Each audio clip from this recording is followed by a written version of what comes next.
Bonjour à tous et bienvenue dans cette vidéo. Aujourd'hui on parle de Flyboys, le film sur l'escadrille Lafayette de la Première Guerre mondiale. Pas mal de choses à dire d'un point de vue historique, pour tout vous dire même, je ne vais pas surcreuser, parce que Jack Livesey, qui était leur consultant aéronautique et historique, est quelqu'un qui a été arrêté et condamné pour falsification de CV. Autant vous dire que c'était pas forcément le meilleur consultant à avoir. Après, en plus de ça, l'équipe s'est accepté quelques petits écarts par rapport à la réalité pour l'histoire de scénario et de simplification. Néanmoins, l'idée est là, à moins d'aller vraiment regarder avec la vis pointue, vous vous en rendez pas vraiment compte. Mais bon, on va relever 2-3 petits points et puis on va partager comme d'habitude autour de l'aérien. Comme vous le savez, moi j'adore les films, je suis pas là pour critiquer de manière inutile, je suis là pour qu'on regarde ensemble une scène que vous avez sûrement déjà vue et vous amener à un éclairage un petit peu nouveau là-dessus. Allez, n'hésitez pas à vous abonner, on sort une étude par semaine de films. Le dimanche à 14h45, un débrief, un sujet beaucoup plus sérieux. Et généralement, avant le week-end, des vidéos autour de la simulation de vol également. Allez, c'est parti, jingle!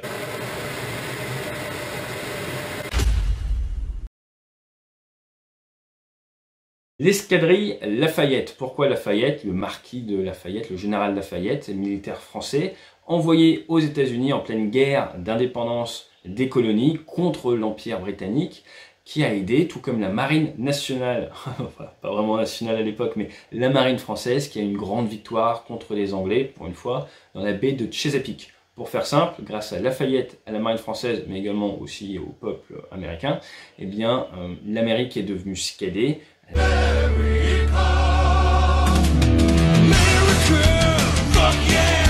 Réussi à se séparer de l'Angleterre, et je vous invite à faire vos recherches sur la bataille de Chesapeake, ce n'est pas rien.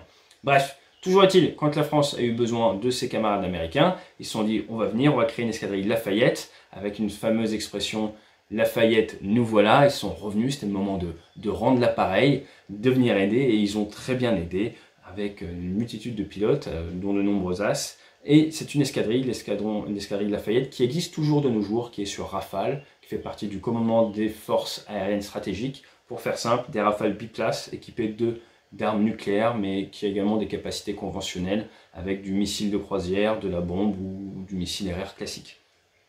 Alors, plutôt que vous refaire tout un cours d'histoire, je vous propose qu'on attaque directement. Les avions que vous allez voir pour les Alliés sont des Nieuport 17 du début de la guerre. Ils avaient des moteurs rotatifs et nous allons en reparler parce que ça c'est pas très bien rendu dans le film. Et sans plus attendre, le vent.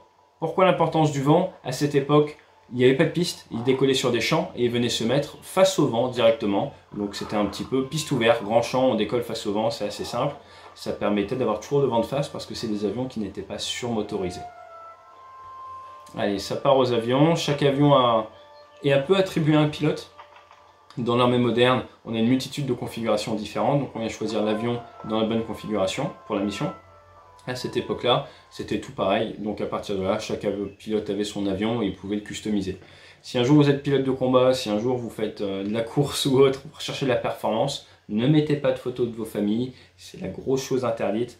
L'objectif c'est d'être bien concentré dans la mission, d'être à 120% sur la mission. Si vous commencez à mettre la photo de vos proches ou autres, ça risque de vous impacter en termes de performance. Cougar a essayé dans Top Gun, ça lui a pas bien réussi. Il y a d'autres films, par exemple La Somme de toutes les peurs, on voit un pilote israélien au début qui fait ça, il finit mal aussi. Ne faites pas ça, restez concentrés et apprenez à séquencer, à compartimenter. Allez dans l'avion avec vos soucis d'aviateur, mais en aucun cas avec vos soucis d'homme, de père de famille ou autre.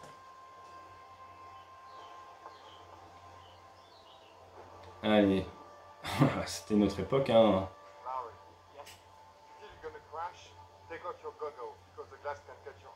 Voilà, donc lui il dit que s'il doit se cracher, il faut qu'il retire ses lunettes. Mais les lunettes, tu veux quand même les garder, pourquoi? Parce qu'à cause du moteur rotatif, déjà il y a le vent relatif, mais à cause du moteur rotatif, il y a énormément d'huile qui va vous arriver dans la figure, et c'est pour ça que les pilotes à cette époque avaient des écharpes. Et oui, l'écharpe, elle vient pour vous protéger les lunettes de l'huile qui est projetée par ce moteur rotatif, donc c'est très important, c'est pour ça qu'il y avait ces écharpes à l'époque. Commencer le vol, elles étaient blanches, officier de vol, elles n'étaient plus vraiment blanches. Et après, derrière, c'est resté parce qu'on bouge beaucoup la tête, ça permet d'éviter de se faire mal avec la combinaison de vol, et c'est surtout une sorte de tradition et un renvoi historique vers nos anciens qui se battaient avec ça. En termes de tenue, vous voyez, il est équipé de manière chaude avec des gros gants à 120, 130 km/h, 150 km/h en vol. L'hiver, vous, vous doutez bien qu'il fait très froid, donc il fallait bien se couvrir. Et petite discussion entre le français et l'américain.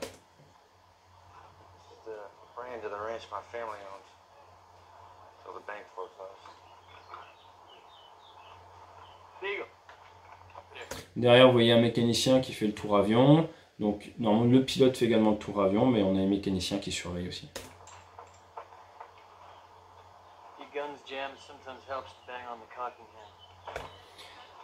Alors là, il est gentil, il leur donne un marteau au cas où la mitraillette s'enraye. Alors, ce qu'il faut savoir, c'est qu'à partir du moment où vous avez des choses qui se baladent dans le cockpit, c'est dangereux.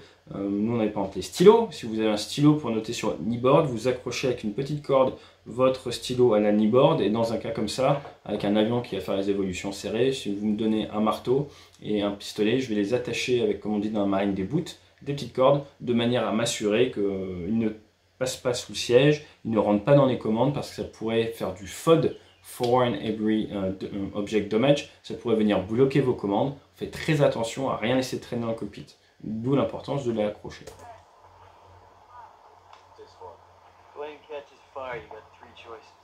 Voilà, donc une arme de poing parce que si l'avion prend feu, soit on brûle, soit on saute, et il n'y a pas de parachute, soit on se suicide, sympa, il pourrait donner quelques cartouches en plus, on ne sait jamais. Bonne ambiance.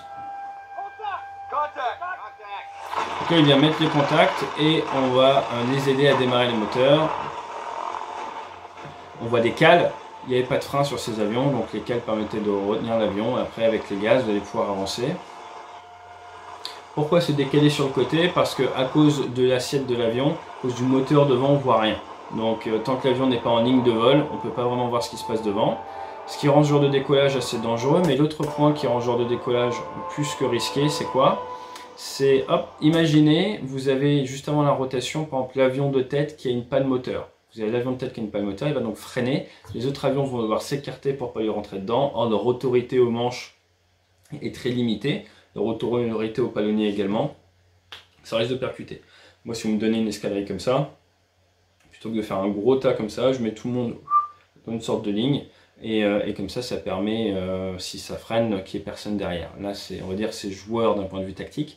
Mais bon, l'aviation a beaucoup appris en termes de sécurité depuis cette époque-là. Là, si vous voyez, il y en a qui maîtrisent mieux que d'autres. La petite vue sympa. C'est plus chez les oiseaux, c'est chez les pilotes maintenant. Ça vole près. Deux petits clichés, hein. Alors toutes ces images, ils ont filmé, non pas en France, mais en Angleterre. Ils ont filmé à côté de la base de la Royal Air Force de Halton. Donc c'est la Provence, c'est la campagne anglaise que vous voyez, même si la petite française, elle rentre de chez le boulanger. Voilà, elle a acheté son pain, c'est tellement cliché que ça en est mignon.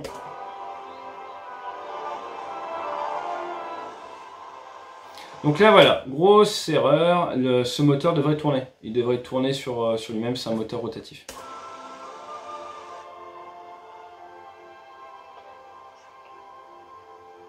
Donc elle compte les avions pour savoir combien partent, pour savoir combien rentrent.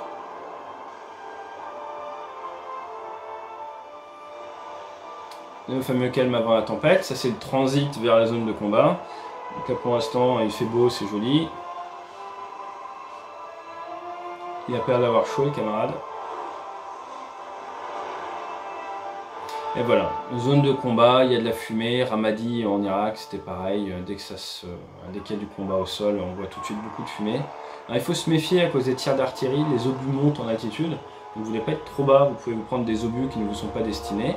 Et après, à l'époque, dès l'époque, il commençait à avoir de l'armement anti-aérien, ce qu'on appelle le AAA, Anti-Airplane Artillery. Aviation. Et donc là, comment ça fonctionne? Ils règlent au niveau des fusées un certain temps, l'obus part et au bout d'un certain temps il explose. Et du coup c'est qu'ils ont vraiment un compas dans l'œil, les Allemands, ils arrivent à détecter exactement à quelle hauteur se trouve, je dis bien hauteur, se trouvent les avions et donc ils tirent dessus. Donc là, les signaux visuels, un grand classique pour communiquer, surtout qu'il n'y avait pas de radio à cette époque, donc tout le monde monte, on va passer au-dessus de la couche de nuages. de manière à ne plus pouvoir être vraiment ajusté par les troupes au sol. Par contre, le grand risque, c'est quoi? La glacière arrive toujours du soleil, c'est bien connu, ça lui permet d'avoir l'avantage. Et donc là, on a les Allemands qui arrivent du soleil parce que ça rend la détection visuelle plus compliquée. Là, on a un petit faux raccord. Alors déjà, en termes d'avion, ça c'est, on dirait des Fokker DR-1. Le Nipor 17 et les Fokker DR-1 ne sont pas vraiment croisés pendant la guerre, donc il y a une incohérence historique. Les Nipor, c'est plutôt au début de la guerre. Les Fokker DR-1, c'est plutôt vers la fin. Et l'autre point qui n'est pas logique, c'est le nombre d'avions rouges. Vous voyez, il y a énormément d'avions rouges.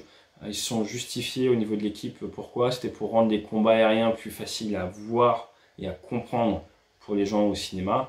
Mais dans la vraie vie, les Allemands ne s'amusaient pas à peindre tous leurs avions en rouge. Ils étaient plutôt de couleurs discrètes. Il y a 2-3 as qui, c'est bien connu, peignaient leur avion en rouge.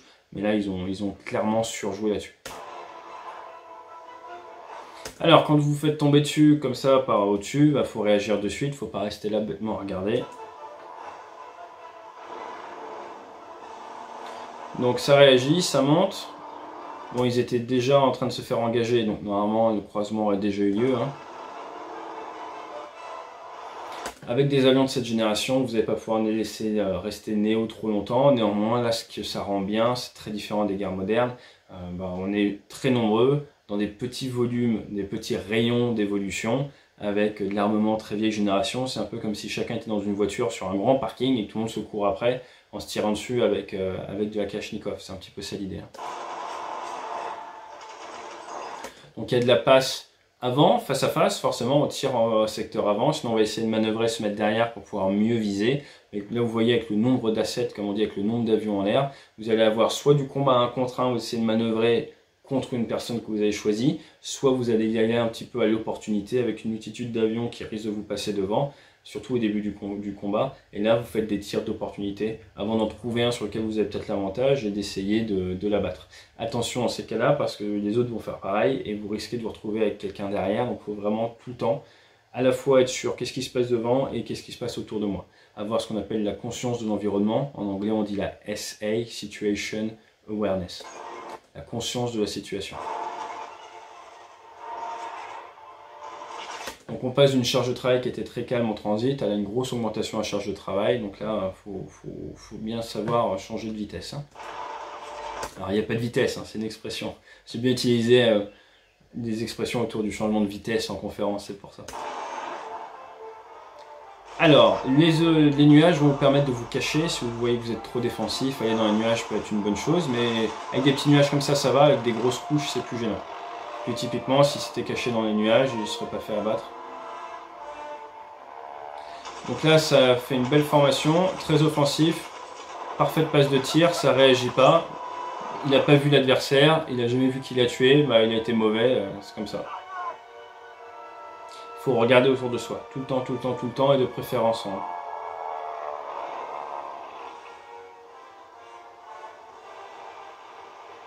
Alors lui, pour ceux qui n'auraient pas compris, c'est le méchant allemand.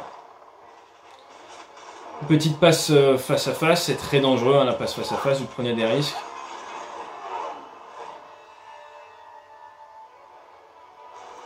Et là on est reparti, vous voyez, donc il y a des avions en haut 1 contre 1.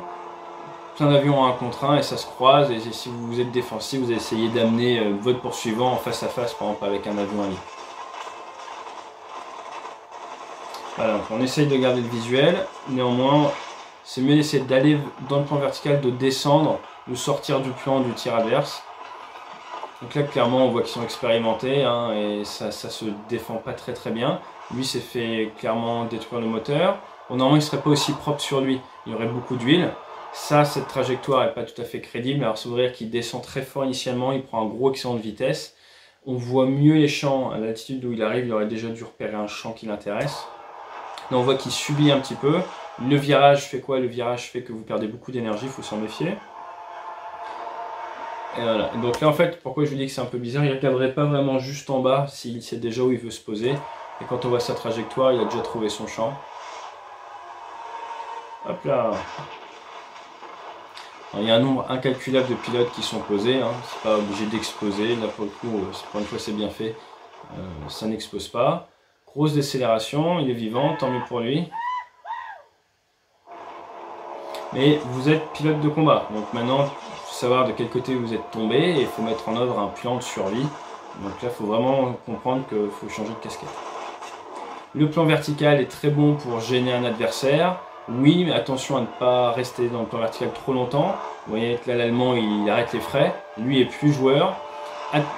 Très très joueur de faire une ressource avec les ailes qui ne sont pas à plat parce que votre vitesse de décrochage est augmentée par cette inclinaison. Donc oui, il avait beaucoup d'énergie, mais le gros risque, c'est quoi? C'est de faire un décrochage dynamique. Donc il aurait sûrement été mieux avec les ailes à plat, il aurait fait une ressource plus saine. La ressource avec une aile basse comme ça, c'est assez joueur. Mais bon, ça a fonctionné. Vous devez faire attention aussi à ne pas prendre trop de G pour les avions de cette génération, mais il y avait beaucoup d'ailes, hein, ça sert à ça. Lui, il croit un peu trop que c'est la fête.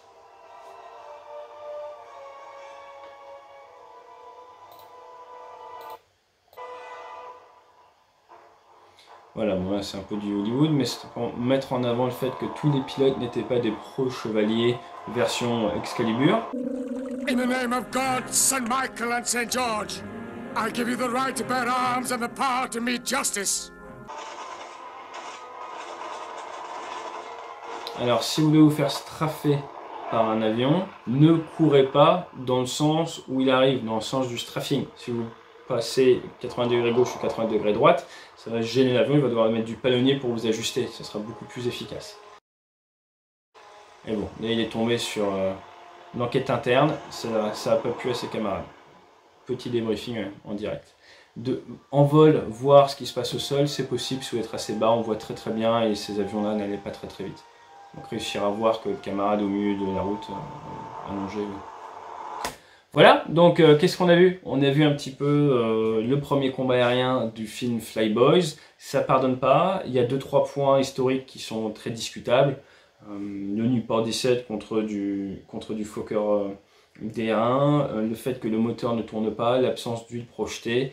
À part ça, on est là pour essayer voilà, de démocratiser les combats aériens de cette époque, et je trouve que c'est bien rendu parce que vous voyez que c'est dans un mouchoir de poche, énormément d'avions, pas forcément très bien réfléchi, les personnes ne sont pas forcément ultra briefées, c'est une arme aérienne, hein, c'est nouveau, il manque de retour d'expérience, ils n'ont pas 120 années de retour d'expérience sur lesquelles s'appuyer pour mettre en place les tactiques, tout ça.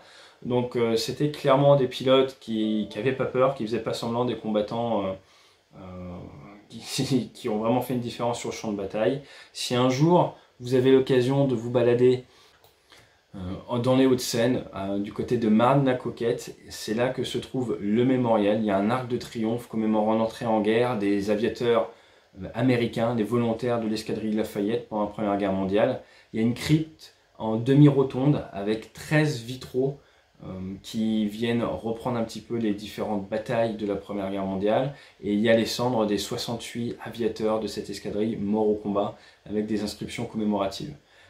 L'inauguration de ce monument, c'était le 4 juillet. 4 juillet, c'est le jour de la fête nationale américaine, 1928, donc ça remonte un petit peu, et c'est vraiment un endroit magnifique. Il y a eu des fonds qui ont été réinvestis il y a quelques années pour redonner un petit coup de splendeur à tout ça en 2002, et pour information, les Américains ont sorti plus de 2 millions de dollars pour réinjecter un petit peu, pour redonner à ce lieu son lustre d'antan.